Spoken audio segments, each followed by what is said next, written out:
How awful. Hi. Here we are. Episode 2.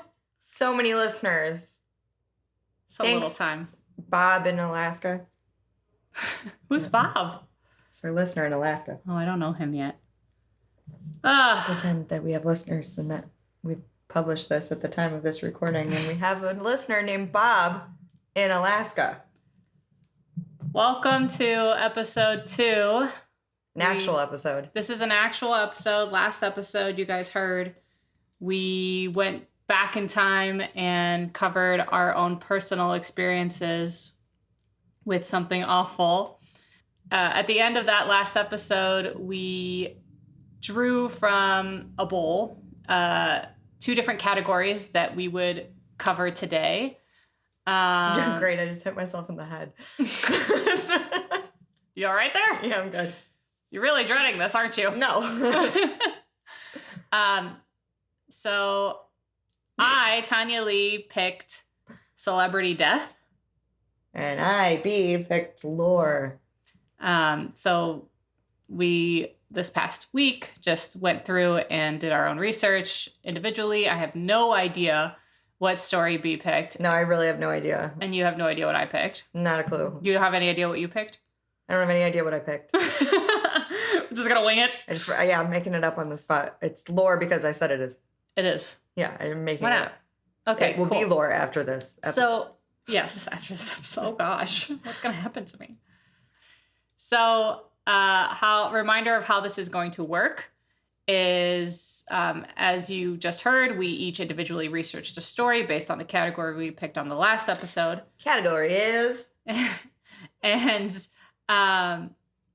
now we will swap stories. Mm-hmm. So all of the research that B did on her lore story, I will have to read to you with new eyes as if it's my story. Yeah.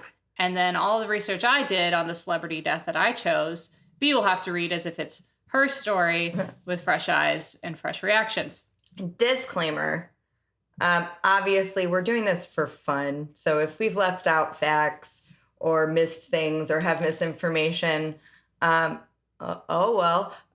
correct it if we figure it out between now and then. But also, this is for fun. Yeah, let us know. And also, after we stopped recording last episode, we decided to add an additional category. So at the end, we'll draw another category. But we added aliens. My favorite. B loves aliens. My favorite. She loves them so much, just as much as I love ghosts. My so favorite. It's going to be great. So we're not covering that this week, obviously, but it is part of the drawing board. And if you guys have any recommendations of any awful things that you'd like to hear us cover, I'm sure they do. You can email us at howawfulpodcast@gmail.com. We're welcome to any recommendations, any tips. We're new at this and we want to collaborate with everybody because we just think that that's way more fun than us being narcissists and but narcissism is also fun. It is, but we don't want to steer this ship on our own, do we? No, I also like to delegate tasks. So, and then take the credit for it. So you guys can definitely do that, and then I'll say it was me. All right, so who should go first? Well, I would say we can rock, paper, scissors, but with us, that just always leads to nowhere because we always pull the same thing. That's what being best friends for 24 years gets you. Yes. Rock, paper, scissors, always do the same thing. Well, I told my story first last week, so I think we should alternate. Okay, so does that mean I'm reading yours first? Yes, your voice will be heard first, as my voice was heard first last time. My voice is B. So I passed on my notes to you. Yes, okay, I'm going to open them. Okay. Oh, shit. Yeah, we did. Aw. Sad times. All right, so hers is... Aw, this makes me sad. Okay, hers is celebrity death. So Tanya Lee did the research. B is reading. So let me take you on a journey of horrible death.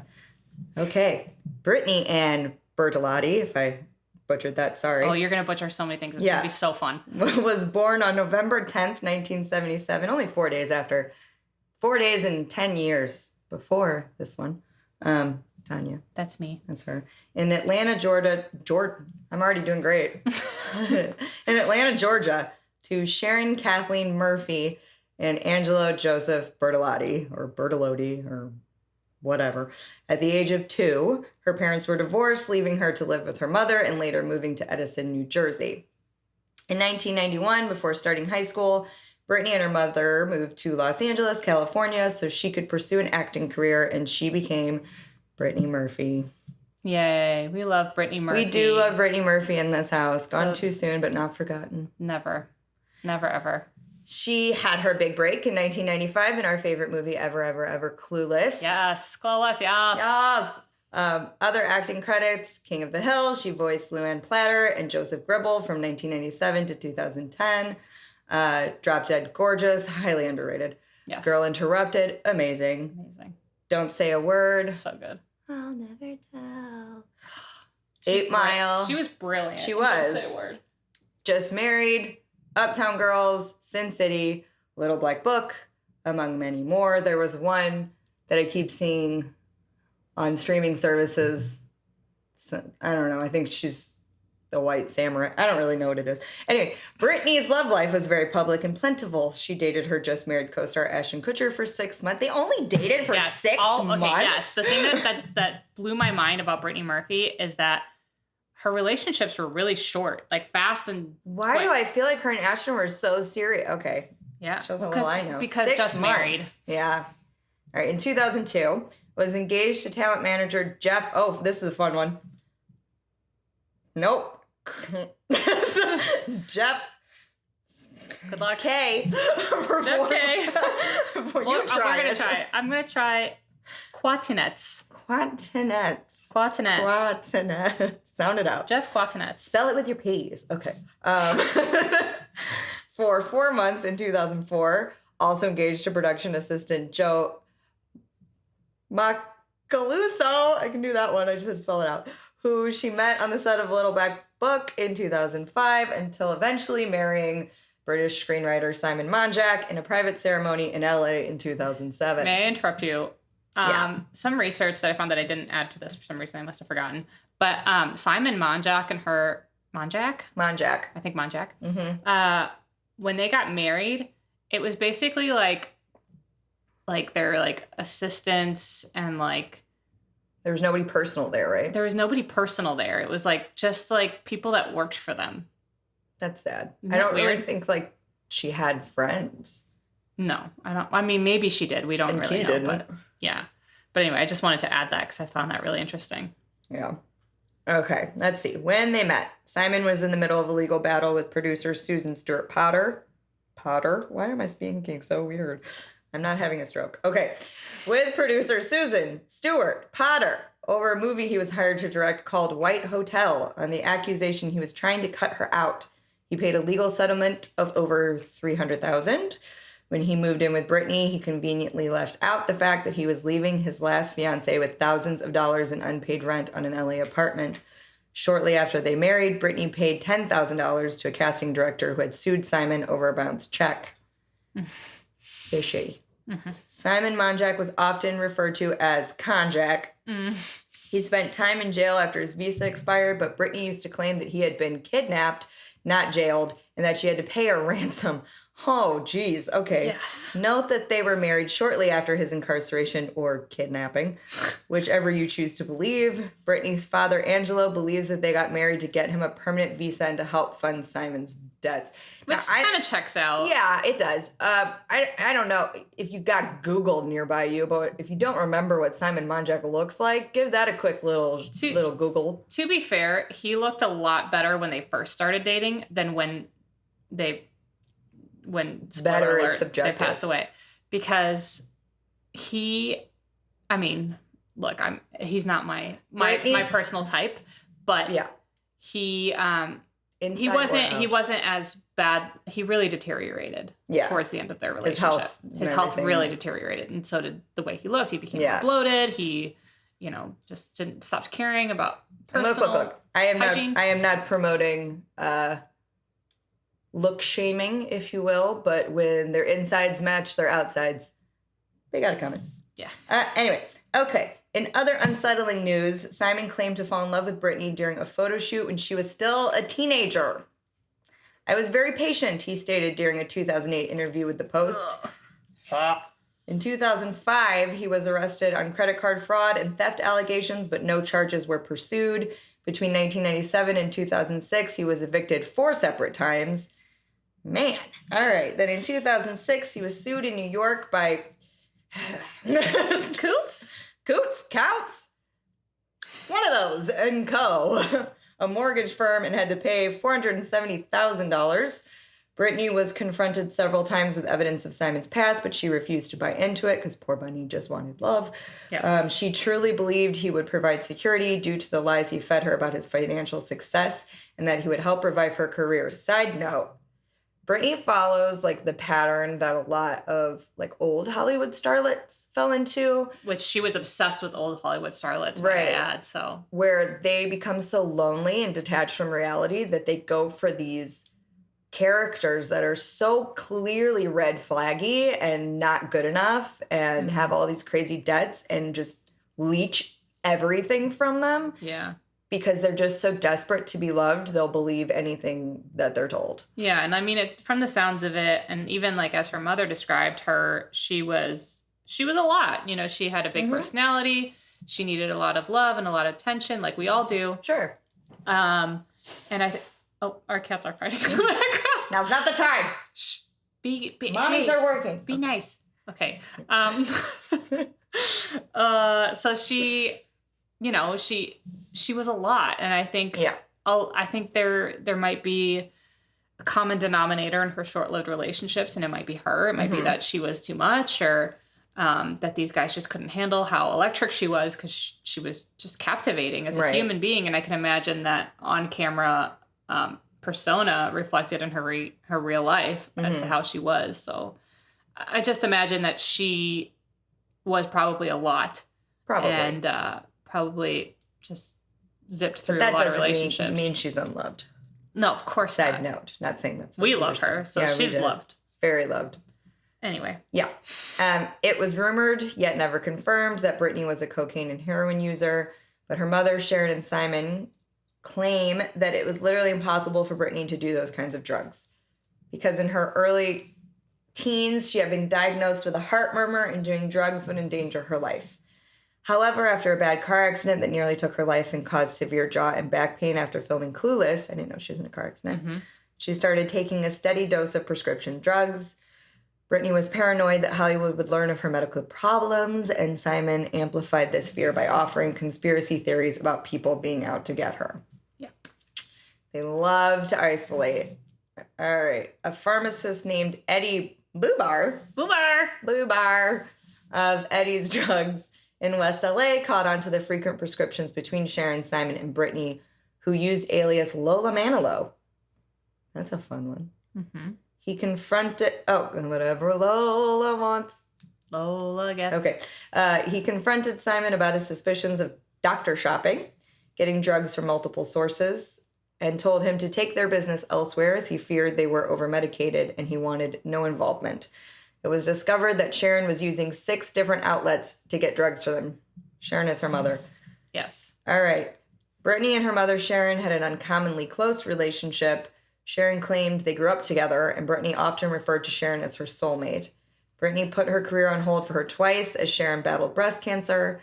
Brittany's agent of 10 years recalled they were adorable together. They finished each other's sentences. Both were bright and bubbly. That relationship never changed. Once Simon and Brittany were married and living together, Sharon moved in with them as well. And that relationship was a hoot and a half. All right. Nice company. In November of 2009, Brittany traveled to San Juan, Puerto Rico, to film a movie called The Caller with Simon, her mom, and their Maltese puppy, Clara. It was really important that I include Clara. Clearly, Clara is a very important character. After the first day, Brittany was fired, allegedly because Simon was drunk on set, and the producers insisted on banning him from visiting. After she was fired, they stayed in San Juan for 8 more days to take advantage of a vacation and not waste the trip.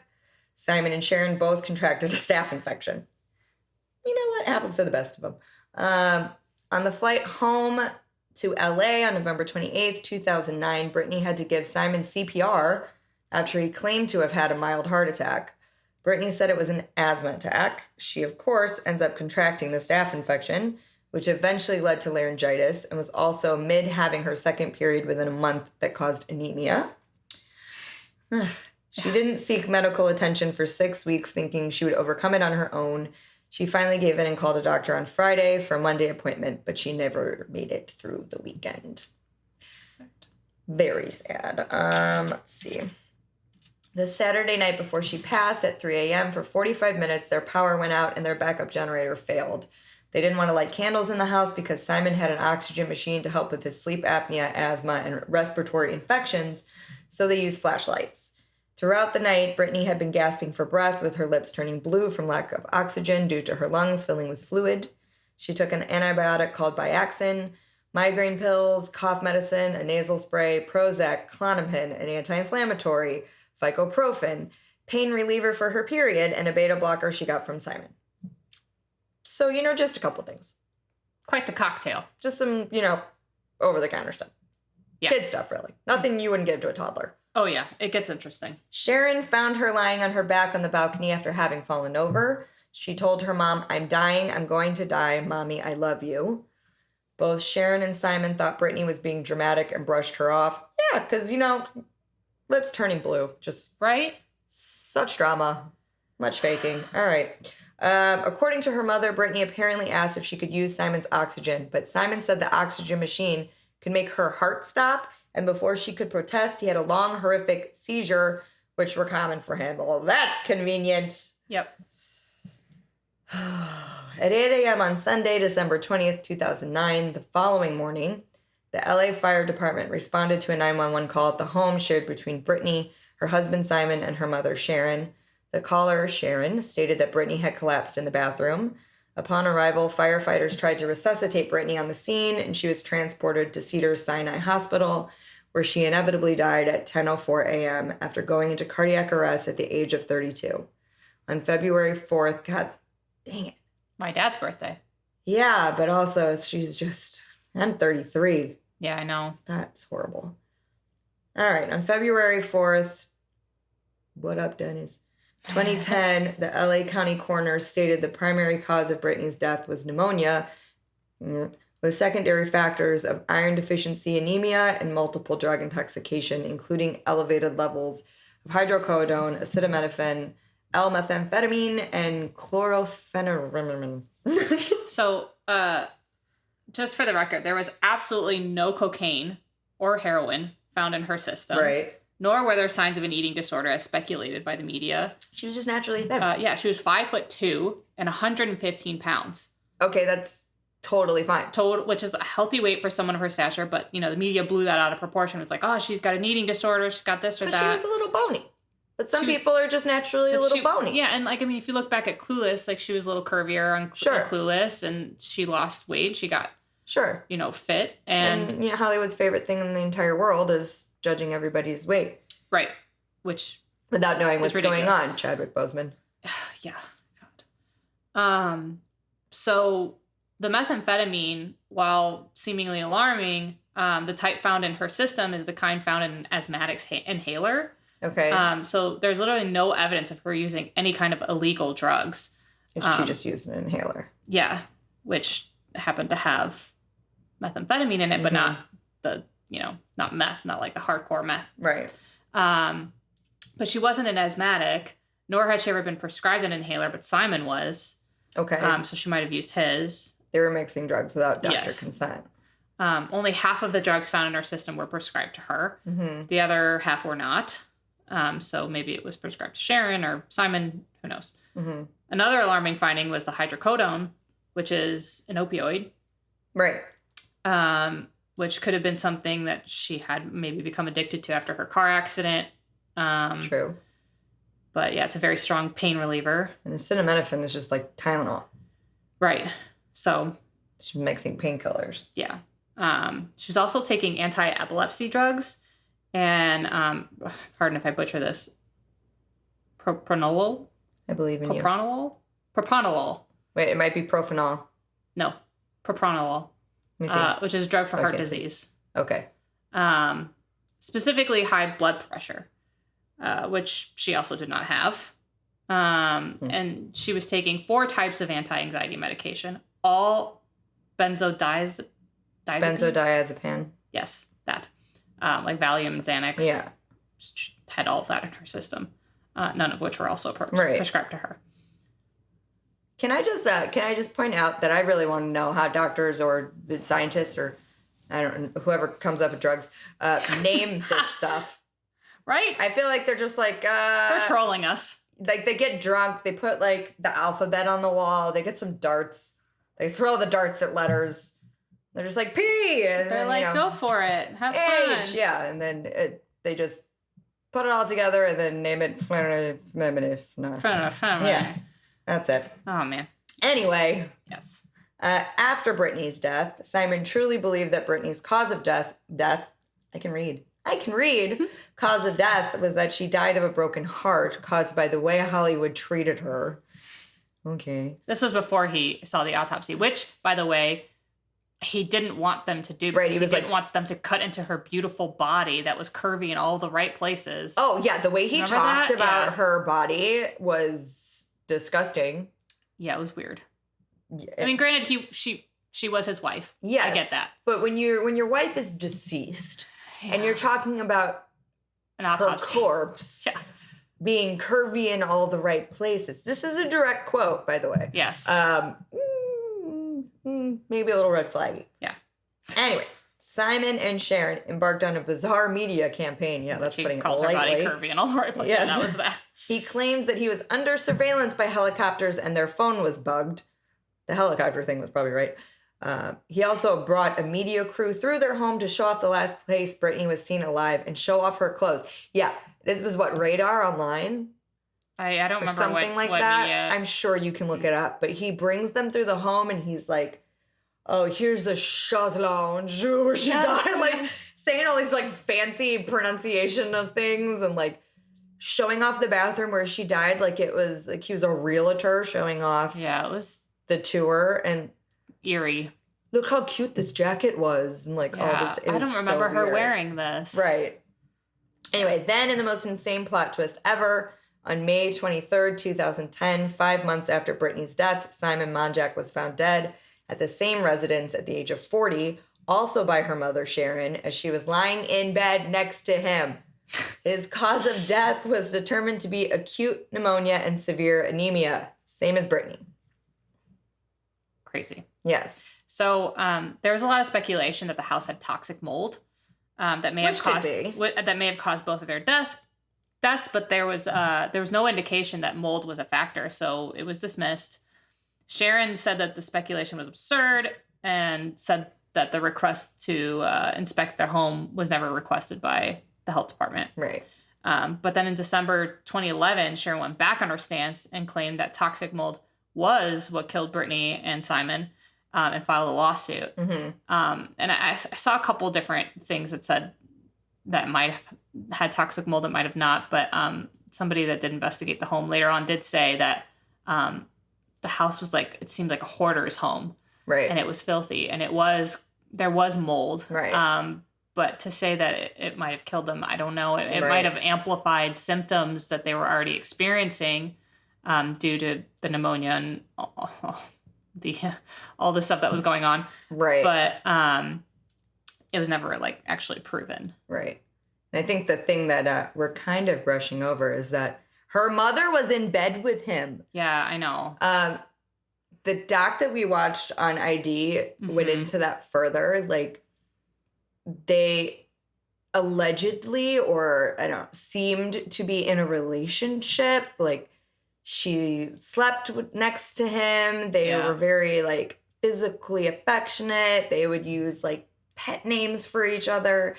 And it just, the more you were watching this doc, the more you were like, oh, Simon is just like your run-of-the-mill con man, but her mother is the culprit here. I can't go on record claiming somebody is the culprit of anything, but it's just very suspicious. And I think the thing that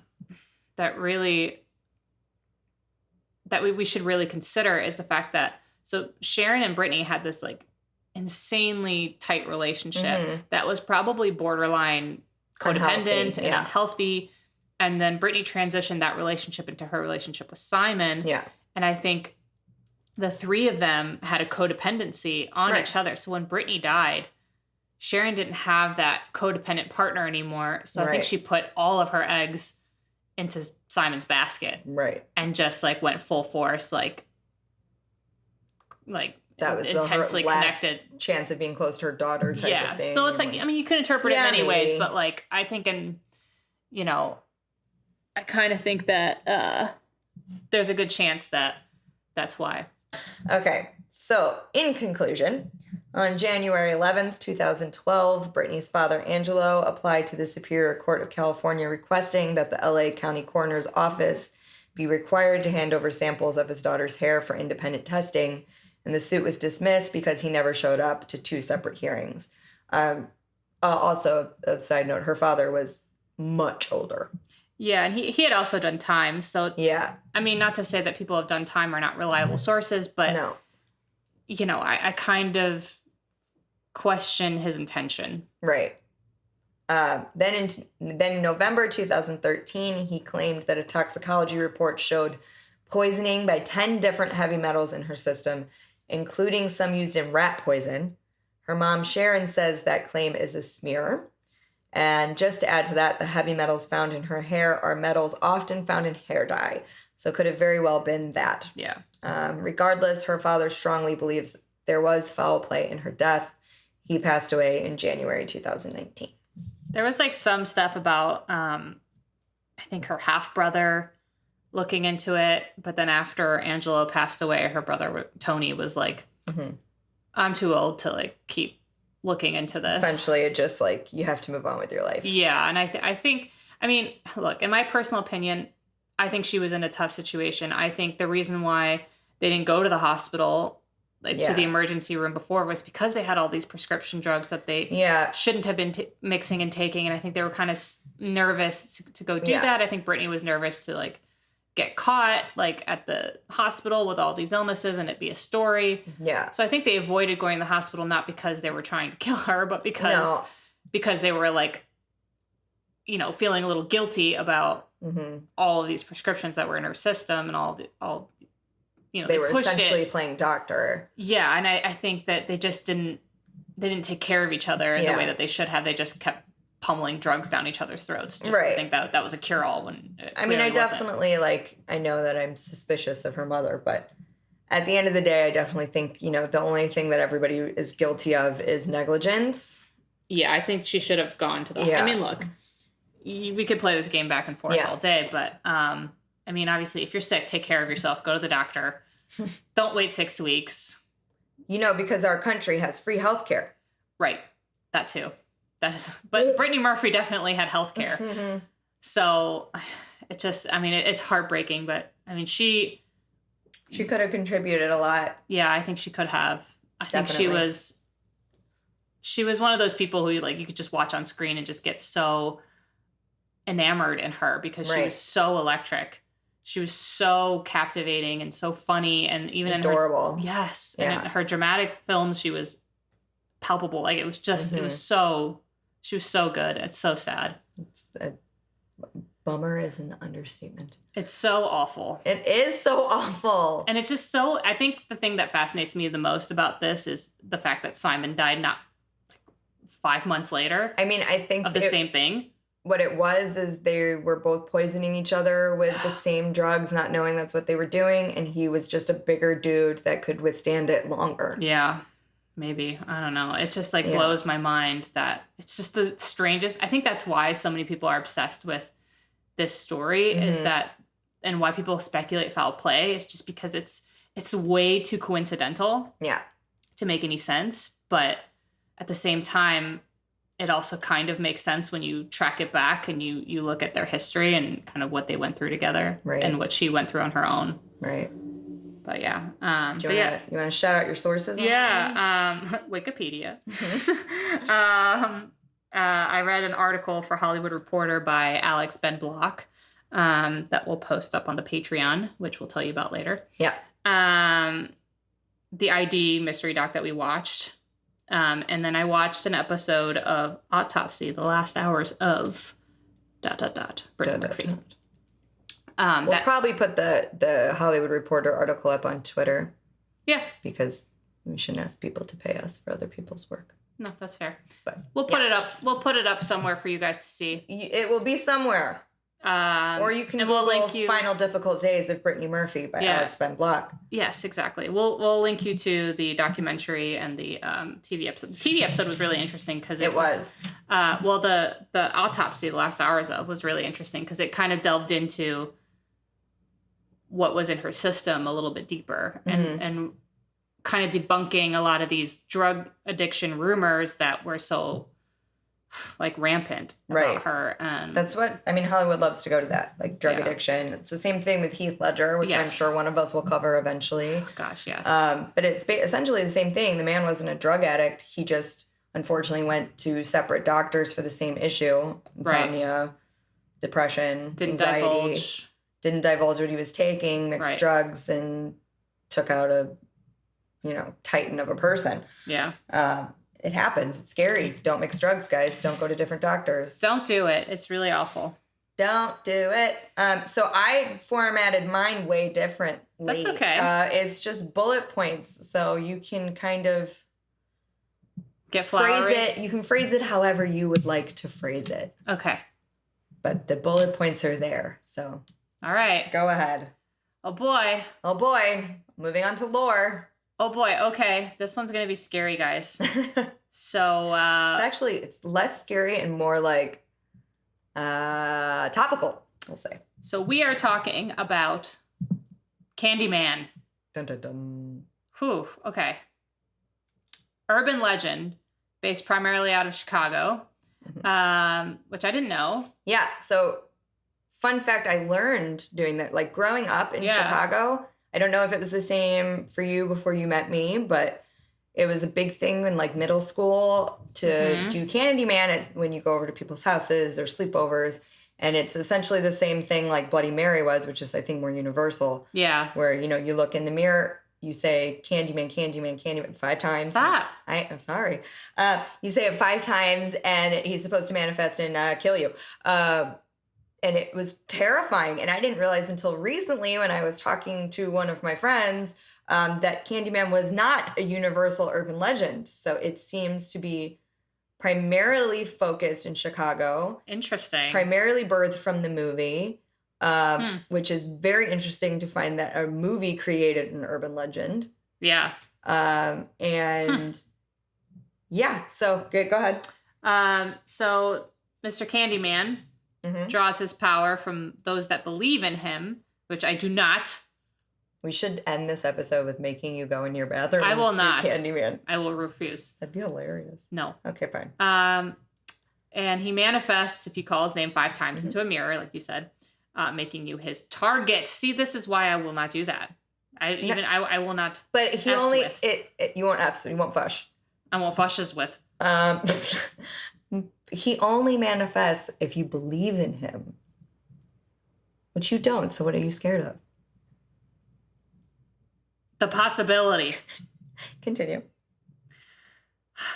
Tony Todd based his playing of the Candyman around 2 pre-existing urban legends, which you kind of touched on, which was Bloody Mary and the Hookman legend. Yeah. So Bloody Mary, depending on who you talk to, is either Mary Tudor, which was Queen of England, right? Elizabeth Bathory, or Mary Worth. So these are all 3 different ladies. I've always thought it was Mary Queen of England, personally. Same. And the Hookman is I don't know the Hookman, yeah. Different. So Bloody Mary, I know the game. Yeah, the urban legend, not the history of Mary Tudor or Elizabeth Bathory or Mary Worth. Right. I'm thinking of Hangman. Yeah. Yeah. I said I know the game, and I meant... Hookman and Hangman are totally different. Yes. But Bloody Mary is essentially the same thing. Look in your mirror, say Bloody Mary 5 times. She's supposed to appear behind you and kill you. No, thank you. Because the blood of young women keeps her young. The Hookman is told in various different ways, but the urban legend is that, a young couple was getting intimate, parked on the side of the road. Ooh la la. Lover's lane situation. Très risque. Exactly. And they hear on the radio that a man with a hook for a hand has escaped a nearby psychiatric hospital. Oh, no. Dun, dun, dun. And in some stories, they drive away only to find the hook embedded in their car when they got home. In others, the boyfriend leaves the car. We all know you don't leave the car. No. For some reason or another. And when the girlfriend goes to look for him, she finds him dead. In other stories, she hears scraping on the roof. And when Of the car? And when she gets out, it's her boyfriend's fingernails because he's been hung and gutted by the hook man. Cute. But these two things combined, Tony Todd created in Candyman. The film. The film. Yeah. The 1992 film. Dope. Yep. Okay, so Candyman himself is actually based off the short story by Clive Barker called The Forbidden. Yeah, and in the short story, Candyman isn't black. So in the short story, he's a white man. It takes place in the slums of Liverpool. Yeah. Not in inner city Chicago housing project. So in the 1992 movie... I've never actually seen Candyman. You haven't? No. Oh, we'll have to. It's so good. It scared the crap out of me. For spoopy season? For spoopy season. Yes. It scared the crap out of me as a kid. I watched it in my brother's room with all the lights off. Naturally. Exactly. And they decided to take it from being a white Englishman into a black man who is terrorizing the Chicago housing projects. So are you serious? Green. Yep. Wow. Because, no, not to villainize the black man, but to make a statement.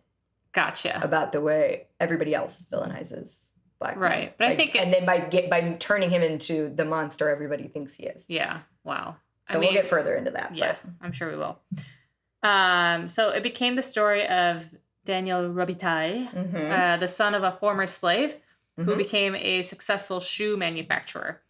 The son starts a life as a painter and is commissioned to paint a young white woman, Caroline Sullivan, who he starts a relationship with.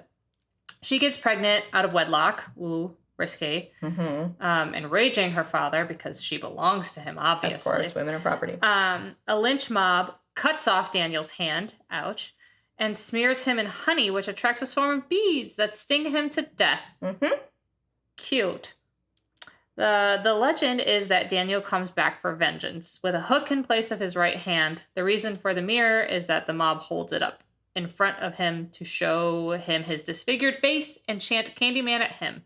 Wow. Yep. Caroline takes the mirror after his death, believing it holds his soul. Exactly. That's sad. So it's obviously rooted in real history. At this point, everyone knows that after the Civil War, white people did react extremely violently to black men, so much as speaking to a white woman, let alone having a relationship and getting her pregnant. Right. There were lynchings, violent beatings. Laws forbade interracial marriage and sex back to the time of the colonies, and this wasn't abolished until Loving versus Virginia, which is a movie called Loving, or you can just look it up. Yes. Additionally, Cabrini Green has an extremely violent reputation as well. I mean, they had over 100 deaths in 6 months in 1 year in the 80s. It's just always been known as unsafe territory. Side note, I am a little white woman, and we went to college in Chicago, and my favorite grocery store was in Cabrini Green. I went there once a week, was never scared of it. Nope, never. So that's just saying something. Yeah, gosh. Okay, so researchers in Italy studied the phenomenon in the 2000s and discovered that staring into a mirror in a dimly lit room for a prolonged period of time, yes, I've heard about this, can actually cause a person to hallucinate. The effects are much like being on a bad acid trip, with one's reflection appearing to melt, distort, and spin, and other hallucinations such as animalistic or unearthly faces appearing in the mirror. Yuck. Explanations have ranged from a temporary disassociative. You got it. Explanations have ranged from a temporary dissociative identity effect to the dissociative identity effect to the optical illusion of Troxler's fading to unintentional self-hypnosis. Yep. Whoa. Regardless, there is a scientific basis for seeing strange apparitions when you stare long enough into the mirror of a darkened room. So that gives the whole history of how those urban legends come into play because, kids swore they saw these things because they were terrified and they were locked in a room. A lot of times in the sleepovers, you'd end up locked in a room. Right. And being made to do this, and it starts to freak you out. You start hearing noises, you start seeing things. A lot of the times you did this with candlelight. Yeah, especially when you're like expecting to see something, especially when you're a little kid and you're like, what am I going to see? What am I going to see? What am I going to see? And then you do this thing, you kind of start to imagine things on your own. Yeah. Terrifying. Great. But like I was saying, the reason they changed Candyman from a white man to a black man in inner city Chicago was to play into the stereotype that black men are to be feared, shows what would happen if they became the living embodiment of that stereotype. So if your hatred for them turned them into the literal boogeyman. Right. That was the inspiration for that movie. Candyman, as Daniel Robitaille, was well-educated, came up in polite society, became a talented artist, but for daring to fall for a white woman, he was treated subhuman and as a threat. Right. And murdered violently, thus turning his soul into a malevolent spirit. The exact personification of what they assumed he was, but never was. Even though you're given no reason to distrust or dislike him as a human, you're horrified of him in death. Yeah. Sound familiar? Doesn't take a genius to see how that's relevant today when unarmed, nonviolent black men are murdered by police and then painted to be monsters in the media to justify the killing. Yeah. So Candyman is an embodiment of that. I'm sure Nia DaCosta is going to shed light on that in her version of Candyman, especially with Jordan Peele behind it. Yeah. I just thought it was a very interesting take on an urban legend. It's a very timely take. Very timely take. Wow. That was awful. Yeah. Have you ever done it? Yeah. You have? Yeah, of course I have. I did it in a closet. So were you by yourself, you weirdo? No, I wasn't by myself. Okay, good. I had to go in a closet. But I wasn't given a mirror. I just had to be in the closet in pitch black, which also I'm sure there are plenty of studies that show when you put somebody in pitch black darkness, they will also start hallucinating things. Totally. 100%. I think I see things in pitch black all the time. All the time. Speaking of, special guest here today, Johnny, my imaginary friend. Oh, what's up, Johnny? Hey, Johnny. He's been very good. He's been very quiet. What do you mean?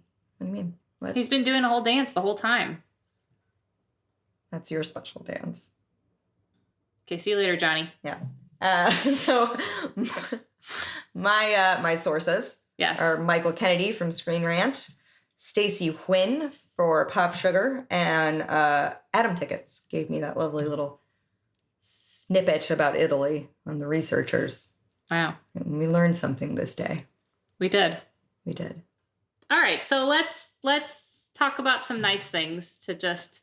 Oh, I got nothing. Cleanse a little bit. I got something. Okay, you go. You want to know my something wonderful? Kind of wonderful. Yes, yes. The Dune trailer that was just dropped. Okay. That was pretty wonderful. That was like going to be my wonderful if I didn't come up with a wonderful. Fine, my wonderful is Timothy Chalamet. Just existing. Just existing in this world, my gosh. This awful world. So I read all 600 plus pages of Dune over this quarantine. And I did not. And I wouldn't say got obsessed with it, but I enjoyed some of it. She did that. It was a little hard to read. And I stared at 600 plus pictures of Timothy Chalamet. Yes. Well, anyway, go see Dune when it comes out, or go watch the trailer now because it's fire. All right. Well, since someone stole my wonderful, we're gonna go with Izzy. Oh, Izzy is wonderful. Izzy is wonderful. Izzy is our assistant. Yes, she's very busy. She's very busy. Very busy and important. She's been having a little bit of kidney issues. She pukes every morning. That's a problem. But she's liking her kidney food. Our assistant Izzy. So that's good. Yes. She really had a lot of fun playing with the string of my sweatpants this morning. That was a fun time for our assistant Izzy. Yeah, she's had quite a day. She's had a day. She just got in a fight with Moosh. Now she's staring at the arm of a chair. It's a big, big time. Izzy, why aren't you helping us? Izzy, you need to edit this. She just ignores us. What are we paying her for? Oh, maybe we aren't paying her. I don't think I'm paying her. Are you paying her? I'm paying her in love. That seems like an HR issue. We don't have HR. We'll take it up with HR. All right, so we're going to reveal what our categories will be for the next episode. All right, are you ready for my drum roll? Oh, yeah, I'm ready. Are you ready for my drum roll? Ready. Don't be aliens. I'm going to be so upset. Be aliens. No, I can't. All my nails broke, so hold on. All right. It is true crime. Oh, that's a good one. It is a good one. That's a good one. Okay, I'm ready for my turn. Okay. This sounds inappropriate. I really want you to do that for a long time. I would really like to stop doing it. Starting to sound like that scene in Psycho. Paranormal. Dang it! This is going to be a good episode. It's going to be a good one. No.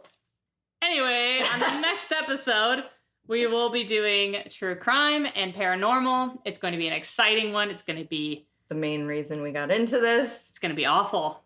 It's going to be so awful. All right. Well, you can find us on social media. We are How Awful Podcast on Instagram, Twitter, Facebook, YouTube, you name it. We also are starting a Patreon. Once we figure out what to do with that. By the time you listen to this, we will have it figured out. What kind of content do you want to see on a Patreon? Yes. That's a good question. You can email those suggestions to howawfulpodcast@gmail.com. Yes, we're thinking a blog, some bloggy blog. Some Patreon only special thingies. That's so specific. Special thingies. So come support us. We're just, hanging out. Help me, I'm poor. Hanging out, talking about stuff together, and we'd love to continue doing this for you. So thank you for listening, and we are the How Awful Podcast with B and Tanya Lee. Wee. As always, we've been B and Tanya Lee. Our logo was created by MJ Savard, and our theme music courtesy of Nikki Lou.